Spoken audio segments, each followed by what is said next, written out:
Assalamu alaikum students. Today we are going to start the work on Countdown Book 3. So let's take out the book for page number 134 and 135. Today we will do question number 13, 14, 15 and 16 on the notebook. So let's take out the notebook for this work. So first of all, what you will do, you will write date 17/9/2020, classwork and Thursday, right? Then after that you will write unit number 4 money, page number 134. Question number 13 you will write first, then you will write the division sum. पहला लिखना है, फिर उसके बाद solve करना है. मैंने आपको समझाया हुआ है जितने टर्म्स के पीछे फुल ये होगा डेसिमल, तो आपने आंसर में भी उतने डेसिमल पीछे लगाना है. 3 1 ज़ा 3 माइनस किया तो 0 ऊपर से 8 आया. 3 2 ज़ा 6, 8 में से 6 गए, 2 ऊपर से 5 आया. 3 8 ज़ा 24 माइनस किया 1 आया, रिमाइंडर बच गया. So the answer is rupees 1.28, remainder 1. The remaining parts B, C, D, E, F, G, H, I, J, K और L ये आपने सेम प्रोसीजर के साथ नोटबुक पे करने हैं. क्वेश्चन नंबर 14 पे आ जाएं. उसमें भी डिवीजन है 10 के साथ. सारे नंबर्स 10 के साथ डिवाइड हो रहे हैं. टर्म लिख के आपने डिवाइड का सम बनाना है और फिर सॉल्व करना है. So answer is rupees 4.80. ठीक है, 2 डिजिट के पीछे पॉइंट है, तो आपने इसमें भी 2 डिजिट के पीछे आंसर में भी पॉइंट लगाना है.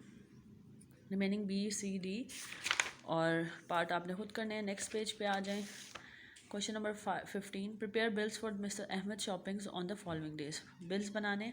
अब मैं एक बिल आपको समझाती हूँ, बाकी आप खुद करेंगे. Monday 2 cans of soup, 2 soup के कैंस थे, रुपीज़ 2.50 ईच, मतलब कि इतने का. ठीक है, 2.50 ईच मीन्स कि उनका जो बिल था वो 2.50 ईच बना एक का. एक सूप इतने का है, तो उन्होंने टोटल 4 लिए. ठीक है, 4 कैन्स ऑफ सूप. अच्छा, 4 drinks pack of rupees 12 each, 4 drinks ली, एक की कीमत 12 है. 1 बकेट कॉस्टिंग रुपीज़ 66.65. ठीक है, अब हमने डिस्क्रिप्शन कैसे बनाई. बिल लिखा, description cost into number of items is equal total cost. ठीक है, अब क्या है, कैन्स ऑफ सूप कितना है, उसकी कॉस्ट लिखी रुपीज़ 2.50. कितने लिए थे 2, तो 2 साथ मल्टीप्लाई कर दिया. 4 ड्रिंक्स पैक्स थे, तो रुपीज़ 12.00 को 4 से मल्टीप्लाई कर दिया. 1 बकेट थी, तो उसको 1 से मल्टीप्लाई किया कॉस्ट को. ये एक एक की कॉस्ट उन्होंने बताई हुई है क्वेश्चन में. हमने उनको जितने उन्होंने ख़रीदे आइटम उससे मल्टीप्लाई करना है, हमारे पास आंसर आ जाएगा. रुपीज़ 2.50 को 2 से मल्टीप्लाई किया, रुपीज़ 5.00. रुपीज़ 12.00 को 4 से मल्टीप्लाई किया, रुपीज़ 48.00.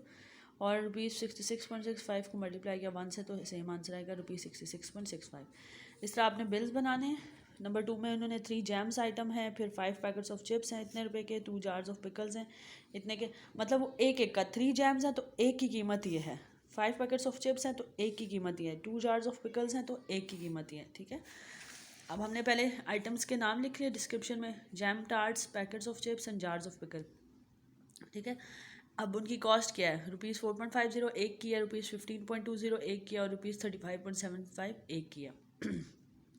मल्टीप्लाई बाय 3, क्योंकि 3 लिए इन्होंने जैम्स के टार्ट्स, और अचार की बॉटल्स इन्होंने 5 लिए, हमने मल्टीप्लाई बाय 5 कर दिया. और पिकल्स, अचार नहीं सॉरी, पैकेट्स ऑफ चिप 5 लिए हैं तो 5 से मल्टीप्लाई किया, और अचार की बॉटल्स जो है वो 2 लिए हैं तो 2 से मल्टीप्लाई किया.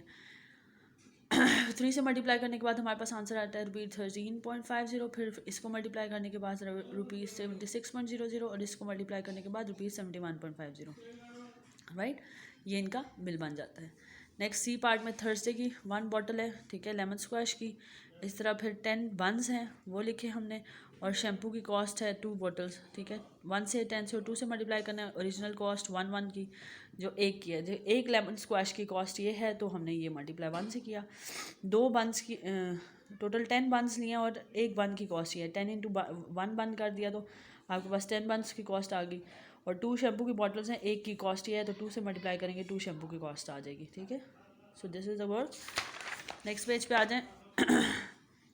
वो आप खुद सॉल्व करेंगे, मैं एक सॉल्व करके दिखाऊंगी. यहाँ पे कुछ बिल बना हुआ है, आपने क्वेश्चन नंबर 16 पूरा लिखना है, फिर मेन्यू आपने बुक से देख के बनाना है ऐसे. ठीक है, ये कॉस्ट है, ये सब पेज नंबर 1 है. ठीक है, ये इसका पेज 1 है और ये पेज 2 है. ठीक, सूप की कॉस्ट, जूस की कॉस्ट, बर्गर की कॉस्ट, स्पैगेटी की कॉस्ट, पिज़्ज़ा की कॉस्ट, वेज कटलेट की कॉस्ट, फ्रेंच फ्राइज़ की कॉस्ट, आइसक्रीम इतने की है, मिल्क शेक इतने का है, कॉफ़ी इतने की है. ठीक है, ये एक एक की कॉस्ट है. अब उन्होंने बोला है कि 2 कटलेट्स लिए, 3 juices, 2 spaghettis and 1 coffee. Cutlet की कॉस्ट है 14 मल्टीप्लाई बाई 2 कर दिया. जूसेस की कॉस्ट है 15, 15 मल्टीप्लाई बाई 3 कर दिया, और स्पेगेटी की कॉस्ट कितनी है 68, 68 मल्टीप्लाई 2 कर दिया, और कॉफ़ी की कॉस्ट है 25। ठीक है, यहाँ से आपने ओरिजिनल कॉस्ट देखनी है। 25 इंटू 1 किया क्योंकि एक कॉफ़ी लिया, तो 14 2 ज़ा 28, 15 3 ज़ा 45, 62 8 ज़ा 96, 68 2 ज़ा 196, 25 1 ज़ा 25। तो ये इनका टोटल बिल है। ठीक है, सारों का मिला के फिर आपने आंसर बताना है। इस तरह नेक्स्ट बी में भी आपने खुद कॉस्ट मल्टीप्लाई करके आंसर लिखना है और बिल टोटल बनाना है। सी में भी ऐसे ही आपने टोटल कॉस्ट बतानी है, और डी में भी। So this is our today's work. इंशाल्लाह we will start the next work on notebook, that are word problems. Till then, Allah Hafiz.